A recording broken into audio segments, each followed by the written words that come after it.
네, 안녕하세요. 주식 구견인 문견우입니다. 네, 오늘은 급등의 급락에서 나노 CMS와 우원 개발을 할 텐데요. 우원 개발은 이제 테마주기 때문에 테마주 대응법에 대해서 한번 말씀을 드리도록 할게요. 자, 일단 오늘 시장을 잠깐 보시면은 뭐 상승의 폭이 좀 많아졌죠. 많았지만 지수는 그렇게 올라오지 못한 모습을 볼 수가 있습니다. 그리고 차익과 비차익은 다 마이너스. 그러니까 일시적으로 어느 정도 선에 이제 조정을 받는다고 생각을 하시면 돼요. 너무 하락폭이 한동안 좀 셌잖아요. 셌는데 요거를 갖다 어느 정도 올려주고 9월 선물 마감을 하겠다 이런 내용으로 보시면 되겠는데 아직까지 완벽하게 마무리된 건 아니에요. 그런데 제가 봤을 때는 여기서 조금 더 하락으로 뭐 마무리되지 않을까라고 생각이 됩니다. 왜냐하면 등락소에 비해서 지수가 거의 못 올라왔거든요. 못 올라왔다는 얘기는 아직도 하방에 대한 긴장감이 있다 말씀을 드릴 수 있고요. 그 다음에 선물은 외인 같은 경우는 팔았죠. 그리고 지수의 뽑기가 되는 코스피 같은 경우에는 매도 포지션입니다. 그죠? 코스닥 같은 경우에는 상관이 없어요. 어차피 이거에 대해서는 크게 누적이 안 되니까. 그리고 신용잔고는 계속 지속적으로 늘어나는 모습. 해외 시장도 이렇게 조금 이제 올라가는 모습을 취하고 있지만 아무래도 어저께가 미국의 휴장이었기 때문에 오늘 이것을 갖다가 반영을 한다고 하면은 조금 더 하락할 수도 있을 것 같습니다. 미국이 하락을 하느냐 아니느냐가 중요한 건데 제가 생각했을 때 미국이 하락할 확률이 훨씬 더 높을 것 같아요.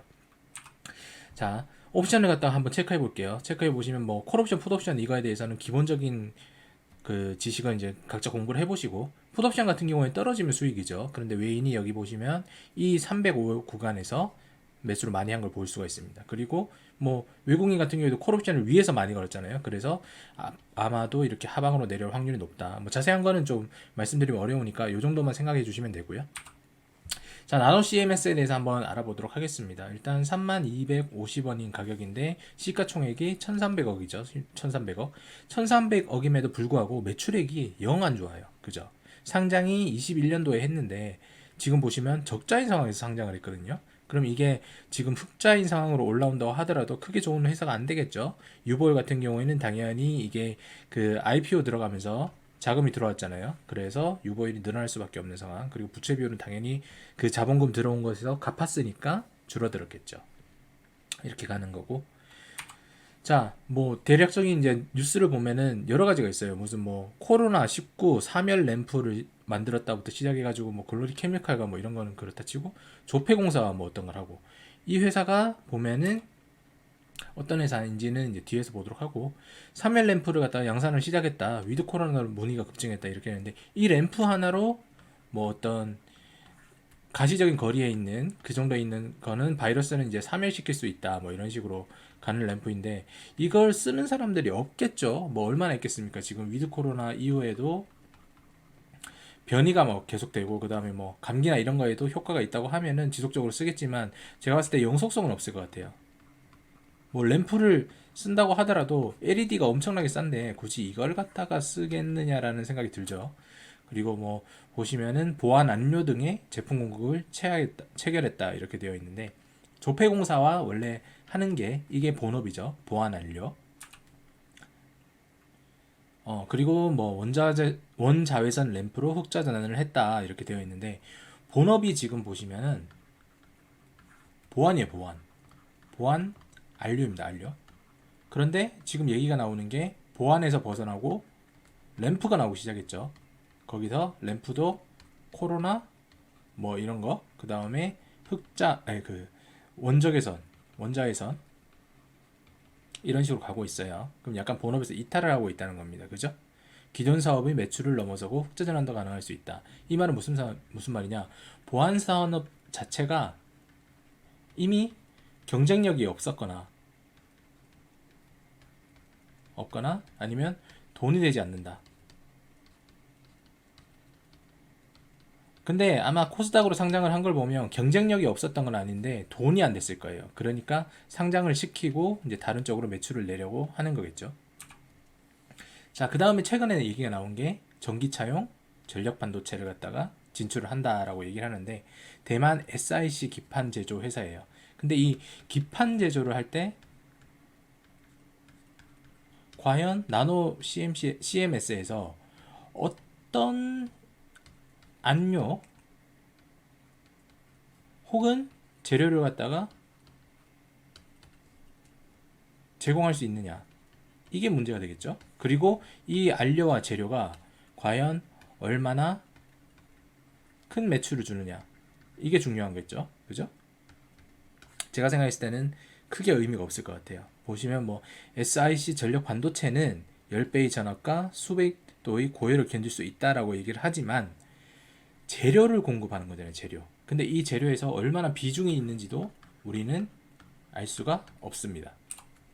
자, 이 회사가 하는 사업의 개요에 대해서 한번 볼게요. 나노 기반의 화학 구조 설계를 통해서 파장 선택형 소재 개발을 이용한다. 그 다음에 뭐 집회, 여권, 운전면허증, 주민등록증 뭐 이런 식으로 가는 거죠. 그러니까 처음에 상장했을 때는 전자여권 이런 쪽으로 갔을 거예요. 전자여권.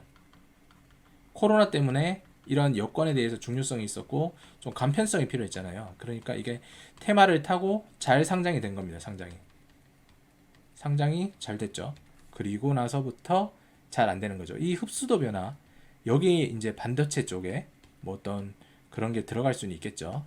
광학 쪽이니까. 그런데 제가 생각했을 때는 아마 자외선 쪽으로 해서 조금 더 넣지 않을까라고 생각이 됩니다. 여기 뭐 여러 가지가 있지만 현재로서는 크게 수익이 날 만한 건 없다. 자, 생산 능력 및 뭐 실적을 보셔도 아시겠지만 뭐 가동률 자체가 여기는 없어요. 없고 그 다음에 국가 보안이나 뭐 민간 보안, 이게 판매처 이런 쪽이거든요. 근데 여기서도 보시면 대상 물질, 이것도 반도체 관련해서 별로 보이지 않고, 그 다음에 뭐 어떤 그런 대상이 또 반도체 회사가 보이지도 않아요. 그러면 루트가 갑자기 이게 뚫렸느냐, 말이 좀 사실 안 되죠. 왜냐면 여기 대만이라고 했는데 대만이 없잖아요, 지금 루트가. 그죠? 자, 어쨌든 이 회사가 1300억 정도의 자금을 가지고, 시총을 가지고 있고, 그 다음에 뭐 상장도 했고, 한지 얼마 안 됐죠. 상장도 한지 1년 반도 안 됐고, 거기서 어떤 사업을 한다고 했을 때 여력이 되느냐. 지금 본업 외에 세 가지를 벌렸는데, 제가 안 되는 회사들은 얘기를 했죠. 경쟁력이 없으니까 여러 가지를 벌린다.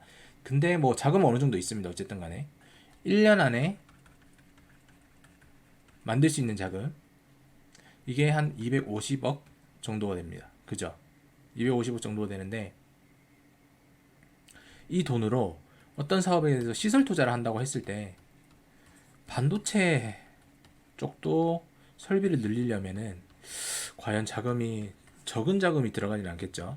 근데 이걸 갖다 만약에 잘못하게 된다면 좀 뻥나는 경우가 있으니까 요거에 대해서도 좀 어느 정도 긴장은 해야 되지 않나라고 생각이 됩니다. 자, 그리고 뭐 보시면은 이 회사가 지금 와서 전력 반도체를 이야기하는 이유는 어떤 주가를 띄워야 되는 모멘텀이 필요하겠죠. 왜냐하면 지금 보시면 전환사채를 발행을 했는데 이게 78,200원부터 이제 전환을 할 수 있도록 했는데 지금 가격이 보시면 3만 원이잖아요. 3만 원. 3만 원일 때 시총이 1,300억. 그러면 78,000원 저걸 갖다가 어느 정도 받아주려고 하면은 적어도 시총이 2,600억은 되어야 된다는 얘기거든요. 근데 지금 이 회사의 매출로는 택도 없죠. 40억 정도밖에 연에 나지 않는데 이 40억도 적자로 끝나니까요. 그죠? 보시면 뭐 전환가격을 계속 조정을 하고 있어요. 67,200원. 주가가 떨어지니까 54,800원까지. 그리고 뭐 아직 한 번 더 남았으니까 조금 더 할 수 있겠죠. 주가가 지금 하방이니까요. 그렇지만 이게 전환을 할 수 있는 날짜가 곧 다가옵니다. 보시면 2022년 11월 29일, 얼마 남지 않았죠. 한 2달 조금 더 남았습니다. 2달 내에 한 번 더 전환가액을 갖다가 다운을 시키고 이거를 갖다가 주가 올라간 만큼 전환을 시키면 돼요. 충분히 가능합니다. 이거는 왜 가능하냐면 이 회사 자체가 상장이 얼마 안 돼서, 상장된 지 얼마 안 돼서 유통수량이 적어요. 유통수량이 지금 보니까 상장된 주식 수량이 대략 해봤자 뭐 한 400만 주밖에 안 됩니다. 400만 주밖에 안 되는데 여기서 최대 주주 보유 지분을 한 30% 빼고 나면은 70% 정도가 남죠. 7428 해봤자 280만 주, 280만 주 곱하기 3만 하면 대략적으로 뭐 얼마 안 되는 돈으로 주가 계속 띄울 수 있어요. 이거 쉽게 최근에 봤던 게 그 현대사료 이런 거죠. 하지만 제가 이거에 대해서 조금 더 경계를 하시라고 말씀을 드린 이유가 원래 이 회사가 수요 예측에서 공모 희망 밴드를 걸었던 가격이 여기 보시면은 상단이 18,500원이 18,500원. 그런데 지금 주가 그리고 이제 그 상장 초기에 떴던 주가가 3만 원대죠. 그러니까 딱 지금 상장 초기 가격이라는 겁니다. 상장 초기 가격. 그러면 팔려는 사람보다는 살려는 사람이 훨씬 더 많을 거예요. 그리고 이따가 차트를 보시면 알겠지만 이게 지금 코로나 그 3열 램프 때문에 엄청나게 올라갔었습니다. 자, 일단 우원 개발부터 하면서 얘기를 다시 한번 해볼게요. 차트 넘어가면서 우원 개발 같은 경우에는 조금 다르죠. 매출액 같은 경우에는 꾸준히 뭐 나오는 상황이고 전년도에는 조금 별로 안 좋았나 봅니다. 그러니까 영업이익도 같이 줄어드는. 그렇지만 영업이익률은 전전년도까지만 해도 괜찮았어요. 그죠? 유보율도 뭐 여전히 빵빵한 상태고 당좌 비율이나 부채 비율도 나쁘지 않습니다. 그리고 현재의 주가보다는 이제 청산 가치가 훨씬 더 높은 그런 회사죠. 그런데 올해 뭐 상태는 조금 안 좋긴 해요. 뭐 관급 이런 부분이나 뭐 민간 이런 거를 갖다가 수주를 받았는데 이 내용이 뭐 전년도에 비해서 크게 다르진 않습니다. 그래서 요거는 조금 더 정리되면 나을 것 같기도 하고요. 자, 폭우 재건 기대감에 급등이 되어 있다고 얘기해요. 그러니까 이 우원개발은 폭우, 뭐 재해, 태풍 이거 올 때마다 단골인 겁니다. 단골 테마 준 거예요. 그럼 이런 것들을 어떻게 대응을 해야 하냐? 차트 보면서 얘기를 할게요.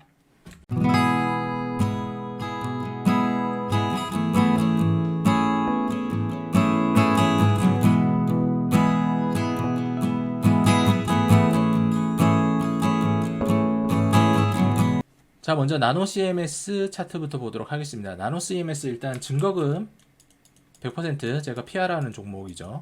뭐 그럴 수밖에 없겠죠. 왜냐면 적자 회사니까. 그리고 매출액도 안 나오잖아요. 그런데 아까도 말씀드렸지만 이 상단 밴드 가격에서 지금 딱 걸려 있는 거예요. 그러니까 공모를 시작하자마자 그때부터 회사 자체가 처음에 이게 3만 원까지 갈 게 아니잖아요. 그런 아까 상단 밴드가 18,500원이었는데 이게 따상 들어가면서 엄청나게 올라갔다가 밑에서 물량을 엄청 모으고 여기서 뭔가 이슈가 있었겠죠. 그러니까 500만 주 이상의 거래가 터진 겁니다. 500만 주 이상 터졌다. 무슨 얘기냐면 손이 한 바퀴 이상 돌았다는 얘기예요. 유통 주식수가. 그러면서 여기 이제 코로나 그 3열 램프 기대감으로 쭉 올라갑니다. 쭉 올라갔다가 털어먹고, 그죠? 말이 안 된다. 3열 램프 해봤자 매출이 뭐 20억 원, 30억 원밖에 안 되는데 이게 뭐 얼마 되겠냐 그러면서 쭉 빠지는 거예요. 위드 코로나로 이제 빠지면서 이렇게 되고 최근에 뭐 원자외선 그 램프를 갖다가 한다면서 약간 이슈 탔다가 다시 빠졌다가 또 올라오는 그런 상황. 그리고 여기서 이제 반도체 SiC 이걸로 뭔가를 노려보는 건데 전환사채가 발행이 됐을 때가 요 가격대예요. 요 가격대. 요 라인대예요. 요 라인대. 요 라인대니까 이게 지금 전환사채 발행을 하고 전환가액을 낮춰줘야 되니까 계속 주가를 빼는 겁니다. 주가를 빼고 이제 그 아까 제가 말씀드렸죠. 22년 11월에 상장을 해야 된다. 전환을 할 수 있는 권리가 생긴다. 그러면 한 5만 원대였잖아요. 5만 원대에서 조금 더 주가가 빠진다 생각하고 한 요쯤에서 전환을 하겠죠. 전환을 한 거를 갖다가 이 위에 있는 이 가격대에서 팔아먹지 않으려는 속셈이라고 생각을 합니다. 왜냐면 이 박스권 자체가 이미 그려져 있어요.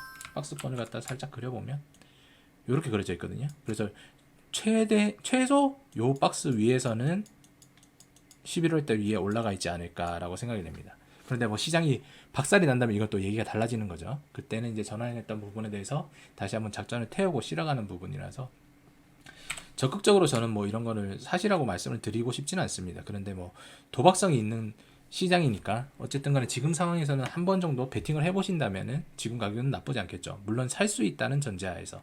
하지만 뭐 안 하시는 게 제일 좋긴 합니다. 자, 우원개발 같은 경우에는 테마성이라고 말씀드렸잖아요.